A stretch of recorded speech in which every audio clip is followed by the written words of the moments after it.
What if I told you that everything you believed about the Akatsuki was only half the truth?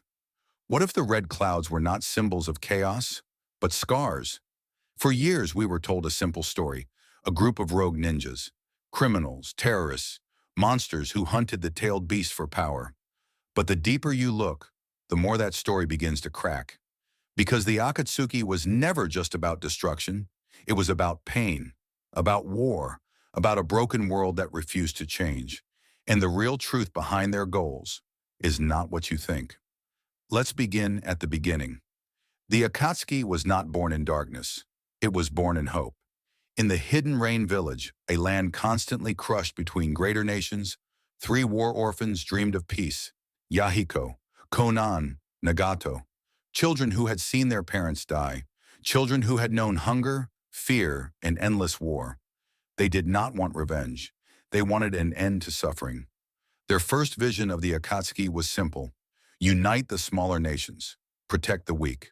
Create peace without depending on the great shinobi powers who only use them as battlefields. It was idealistic, pure, almost naive. But the world does not reward purity. Betrayal came quickly. Manipulation followed. Yahiko died in front of Nagato, forced to take his own life to protect his friend. And in that moment, hope shattered. This is where most people stop. They say Nagato became evil, that he lost his way. But did he? Or did he simply see the world clearly for the first time? Nagato came to a horrifying conclusion. Peace cannot exist through kindness alone. Peace in this world only comes through shared pain. Think about it. The five great nations maintained peace through a balance of terror, massive villages, massive armies, massive weapons. It was a Cold War system. So Nagato decided to create something even greater. The plan to collect the tailed beast was not about ruling the world. Not at first. It was about building a weapon so devastating that no nation would ever dare start another war. One catastrophic demonstration of power. One moment of overwhelming fear. And then, forced peace. A world united by trauma. Twisted? Yes, but also disturbingly logical. History in the shinobi world repeated itself endlessly.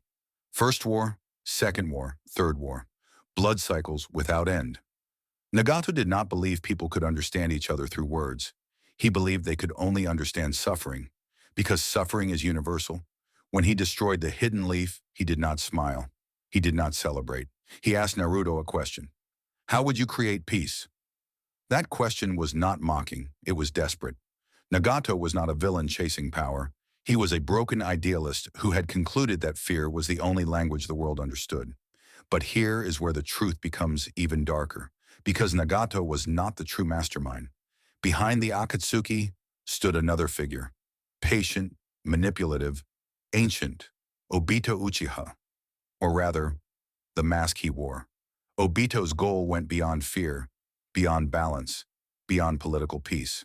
He had lost Rin, the one person who gave his world color, and when he saw her die, he rejected reality itself, the infinite Tsukuyomi, a dream world, a false paradise, a genjutsu cast across the entire planet, trapping humanity in eternal illusion. No more war, no more loss, no more pain. On the surface, it sounds merciful, but listen carefully. It was not about saving the world. It was about escaping it. Obito could not accept suffering as part of life, so he decided to erase reality altogether. This is where the Akatsuki's true purpose shifts. They were not collecting tailed beasts for money, not for territory, not even just for peace. They were gathering pieces of a god to rewrite existence itself. And the irony is devastating. The organization that began as a movement for peace through unity became a tool for global illusion. But even Obito was not the final layer, because behind him stood Madara Uchiha. Madara believed that humanity was fundamentally flawed, that conflict was inevitable, that free will only led to hatred. He did not want temporary peace. He wanted permanent control, a world where no one could choose war because no one could choose anything. In his mind, this was mercy. He saw the cycle of hatred long before others, the endless revenge between clans, the betrayals, the political lies. Madara concluded that human nature itself was the enemy, so the infinite Tsukuyomi was not just an escape, it was a cage. A beautiful one, a comforting one, but still a cage. And here lies the real truth behind the Akatsuki's goals. They were not united by greed, they were united by trauma. Every member carried unbearable pain. Itachi slaughtered his own clan to prevent civil war.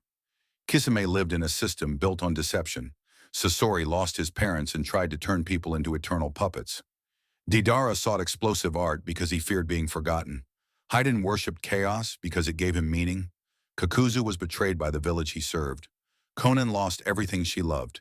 They were not random criminals. They were products of a broken world. The Akatsuki became a gathering of people who had lost faith in the system. And here is something most people never realize. Each leader of the Akatsuki offered a different solution to the same problem. Yahiko believed in cooperation, Nagato believed in shared pain, Obito believed in illusion, Madara believed in domination. 4 visions of peace, all extreme, all flawed, but all born from the same question. How do we stop the suffering? The tragedy is that none of them believed peace could be achieved through trust, because trust had failed them. The shinobi world ran on child soldiers, on secret missions, on political assassinations. Villages smiled publicly and slaughtered privately. The Akatsuki did not invent cruelty. They mirrored it. When they hunted the tailed beasts, they exposed another truth. The tailed beasts themselves were victims, treated as weapons, sealed into children, feared and exploited. The system created Jinchuriki.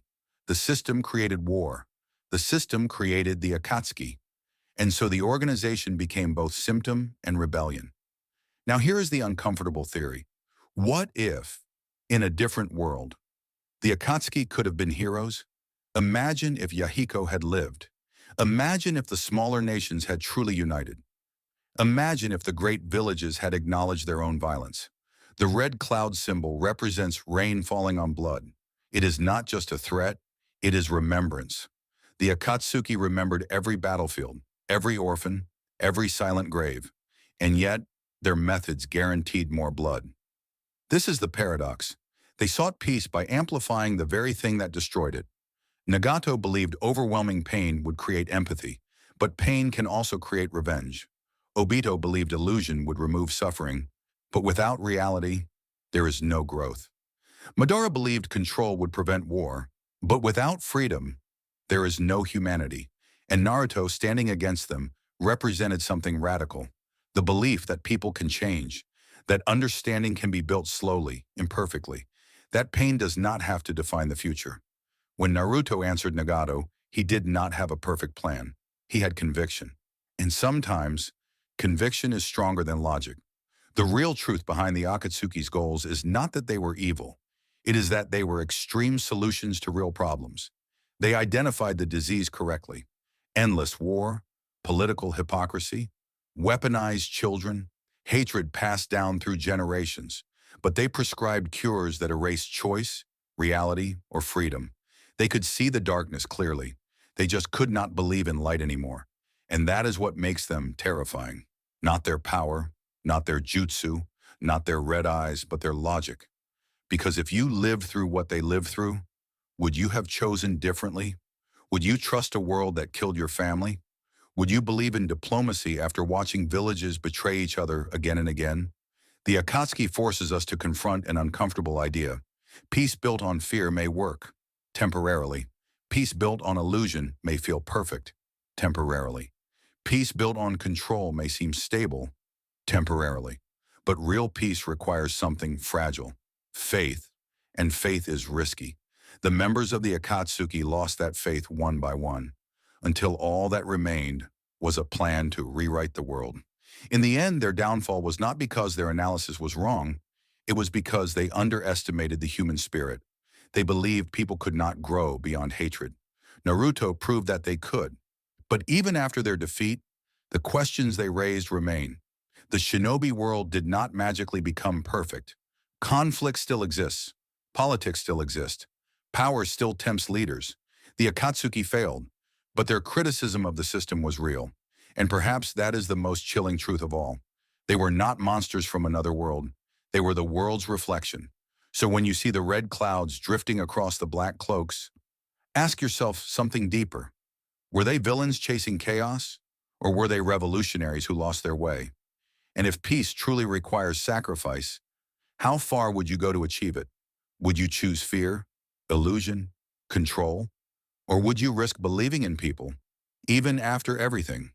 That is the real truth behind the Akatsuki's goals. And now I want to ask you, if you had the power to end all war, but only by taking away reality itself, would you do it?